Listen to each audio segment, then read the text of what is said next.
All right, quilters, to add to your wish list, open up AccuQuilt.com and go to your account.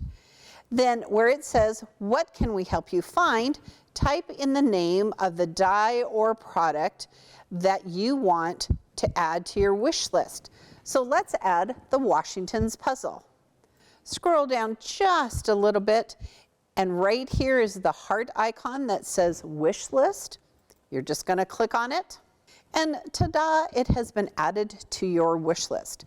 So you have a couple of items that you can choose from here. You can share your wish list with someone else. All you need is their email address. You can add the items to your cart. You can add it to your bag. Now, to see how to find items in your wish list to make sure that they're there, super easy. Come right here to the top to AccuCircle account, click on it, come down, and you can see right here where it says wish list. And that will show you all the items on your wish list. Super easy.